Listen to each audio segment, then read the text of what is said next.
All right, welcome to the Adrian Ross Show.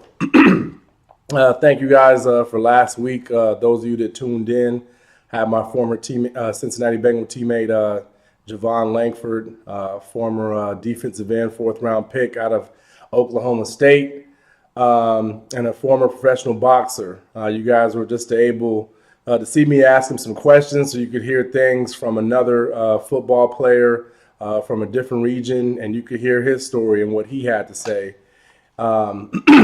Very festive show, I thought, and I appreciate all the feedback, and I also appreciate the shares. Each show for the Adrian Ross Show, in case you didn't see it the last time, the last episode, two parts, part one, part two. We're just I am trying to give knowledge and information that I feel in my conversations and my walk after playing football, what a lot of people have confused. And then as well as for the athlete, to give them information that I wish I would have had or it would have been helpful, as well as coaches, parents, especially like the upcoming athletes. To do some cleaning up from last week, go ahead and answer some topics. I shouldn't say cleaning up. Question from Carl Oliver II and Tim Murray. Is it better to not be drafted than to be picked in the seventh round? My answer to that is it just depends. It's just like any other job, I feel, as where you choose to go to apply. That's the difference is when you're drafted, the team owns your rights. And they will own those rights at least for 3 years. You will be a exclusive rights free agent until 3 years. Your fourth year, you'll be a restricted free agent. And then going into your fifth, then that's when you can be an unrestricted free agent. For me personally, as the draft went on, right in the sixth, seventh round, I got a call from a couple teams saying, hey, we might pick you, getting you all like, oh, hey, here's the next pick, and then they don't pick you. But they're calling you or they're not calling you up. In my case, they were calling me in the seventh round, saying they want to sign me when it ends. The two places that I was really interested in was Jacksonville Jaguars and Cincinnati Bengals. So for me personally, I think it worked out that I was able to choose where I want to go in a system that I felt that I liked and that I could fit in at, and that the coaches as well felt that I could play those. There's a lot of players that are in certain situations and they're not able to pick the best situations suited for them. And, sometimes that's the luck of the draw, and other times they're also compensated for that. And that's the thing about the draft is where you are selected at, you're getting a set money amount before you even step on the field. So a lot of people, so there's a big monetary value put on being drafted, as well as your rights. So I say it's all different. For me, Jacksonville Jaguars, they didn't really feel like they believed in my skills. They kind of asked me, do you think you can play middle linebacker? And I'm like, yeah, I already know I can. Like, what do you mean, do I think I can? Whereas the Bengals said, hey, we think, we want you to come in and compete at outside linebacker. We also think that you can play the two middle spots and the 3-4, and you can rush the passer on third down. So just how they spoke to me after the draft, I chose to go to Cincinnati because of that reason. So I was able to, per se, hand pick, but really it was out of Jacksonville and Cincinnati. That's why I didn't really get the narrative that they were pushing this year, like how many teams don't want to draft Joe Mixon? And okay, there's, 28 of the teams said no. I'm like, well, why don't we keep stats up of who says no to all the players? It's like there's a lot of teams that don't want anybody. So I had less teams didn't want Adrian Ross. So does that make me be a bad guy because teams don't want me? And that's all I'm talking about is just be mindful of when the media is talking, because they're trying to project a certain thing that they want you to feel. And a lot of us bite on that, on what they're giving, and they put value to it. There's a lot of teams that don't like a lot of players. There's a lot of teams that like players that aren't good. So 32 teams can like you and you not be in the NFL because you were sorry when you got there.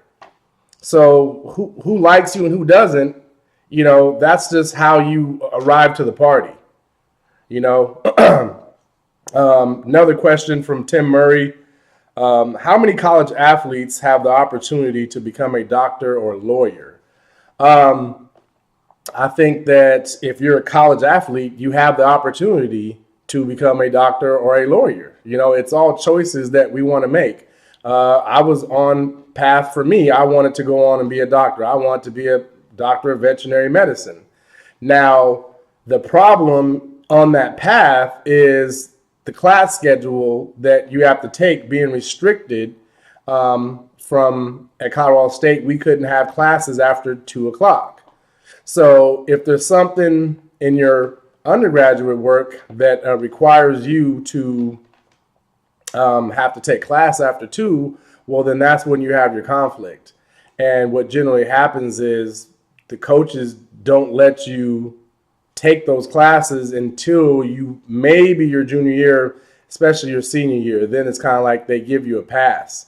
But prior to that, the answer is pretty much no. It's like you have to ask. And it's almost, when you're coming in as a freshman or a sophomore, you're not really challenging that authority. And I think that that's what a lot of people miss out on is, school goes from a certain time and it's not ran on a football schedule.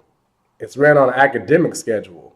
So, what your major is, where you're at, how your coaches schedule your practices plays a large part in what you can do for your plan A that you're already in. People always talking about have a plan B, but I always said that the sport is your plan B when you're playing football or basketball because you have to go to college. So you were already working on plan A. Making the sport was plan B. So it's not a plan B because you were already working on it first. So it's really your plan A. But again, those are the things that we tell young adults that are striving and going off to college and stuff. Have something to fall back on. Well, let's stop telling them to fall. What's with the falling down for? Why can't they turn around to something else? Let's stop with the fall, hey, have this just in case. That'll be another show that I actually have on that about what we teach everyone else and what we don't teach specific groups of certain career paths. So that leads me, I think that's it for the questions that I had. Feel free to put questions in the comments. If you go to YouTube, my YouTube channel is Mad Backer, MADDBACKER. I have a lot of different things on there. Obviously, the Adrian Ross Show will be on there. I have highlights. I have a whole bunch of other different things on there. Check out my YouTube channel. Leave comments there. Check out Twitter. But if you have questions, leave the comments. And what I'm trying to do is I'm going to try to answer the questions that I can answer or get someone that can answer them. All right, so for today's show, I would like to talk about the words late bloomer. What is a late bloomer? I see it a lot now, especially out here in Sacramento. It's like every time I look in the paper or I see something written up, it's about a late bloomer. I've heard that name, I've heard that status given to me when I was coming out of high school and later on. And how I'm looking at it is, to me, it's like a negative term per se, because it's funny to me that all these articles or whatever that's written up on a late bloomer, they have scholarships or they're starting or they're doing something great, but it's always deemed that they're a late bloomer. Well, where in the hell are all the on time and the early bloomers at? Why aren't there? Like, where are they at? Where are all the articles up on them since they were on time, right? Because the late blooming part means like you were late to something.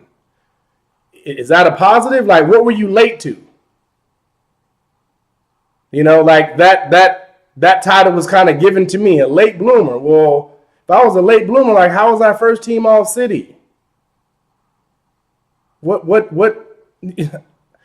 if I was amongst all the other on time and early bloomers?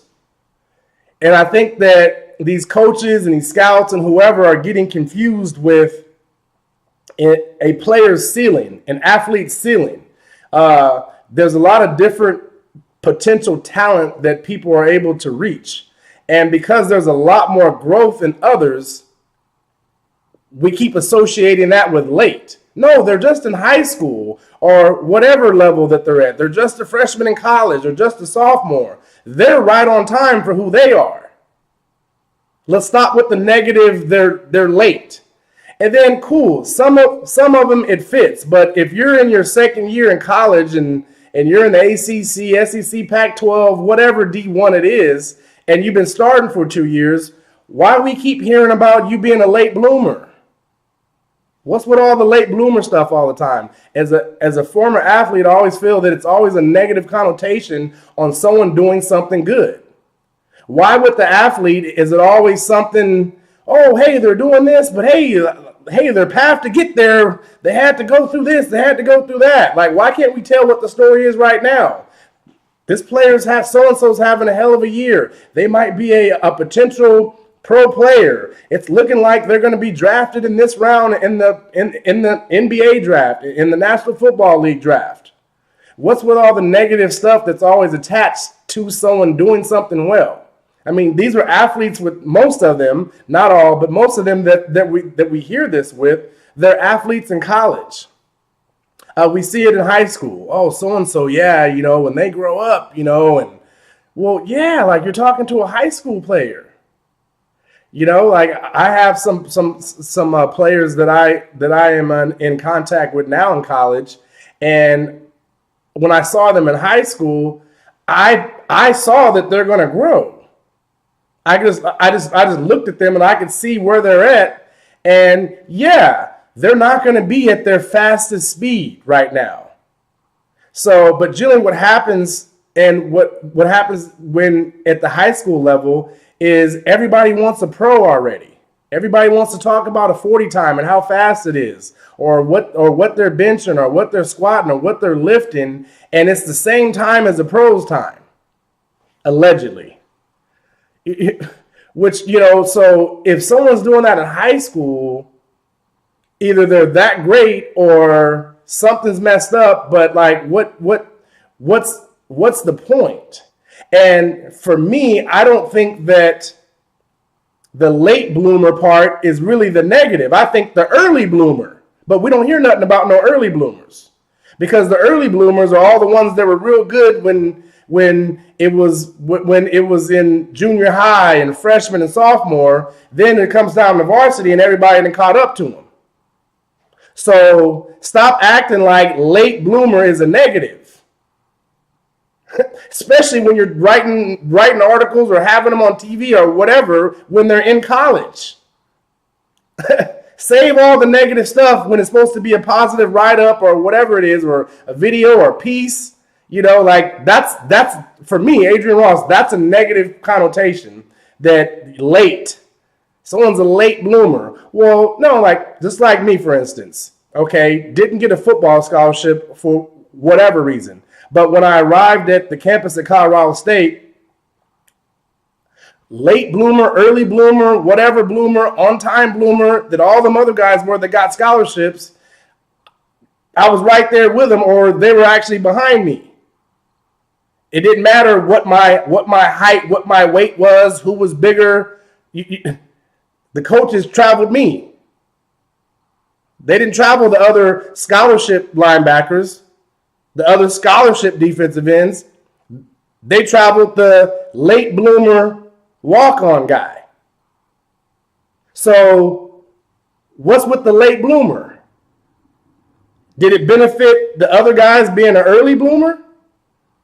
Did it benefit them being an on-time bloomer?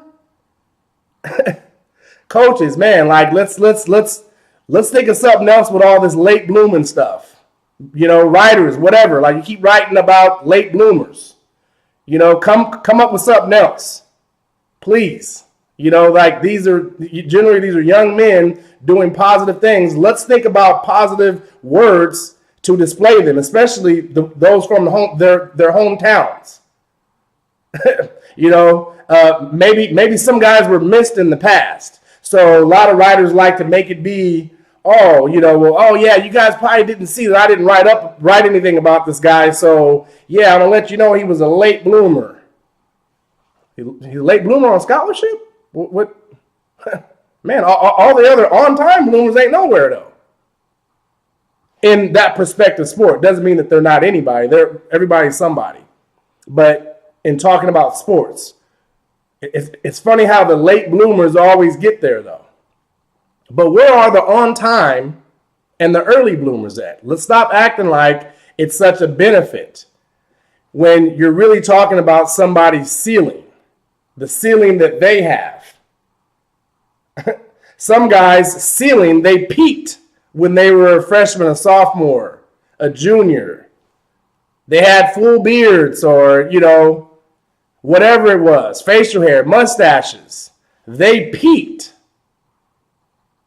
That's what they did. Don't put it on the other guy that they bloomed late. They were right on time blooming. They were high school athletes.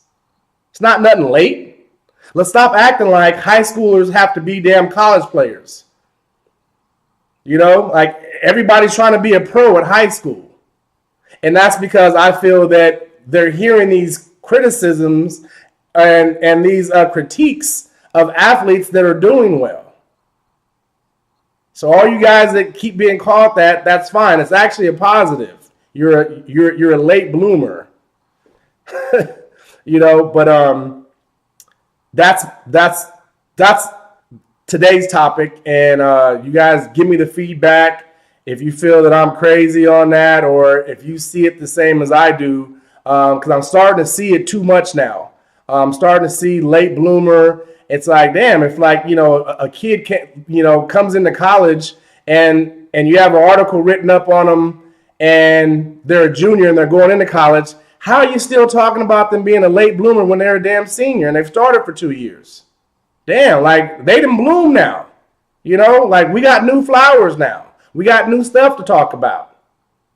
Stop talking about the late blooming BS. All right, that's it today. Quick 18-minute show for you. Thank you. And keep listening in to the Adrian Ross Show. Check me out on Instagram at AdrianRoss_MadBacker with 2 D's. Twitter, MadBacker. Facebook at Adrian Ross. The fan page is kind of the best page probably because the other one will fill up again. But I appreciate all you guys' support. And like I said, each show is going to kind of go off of the next show. And they're kind of probably going to go off of your guys' questions. And when I come on and answer the next show. All right. Appreciate you. Have a great day.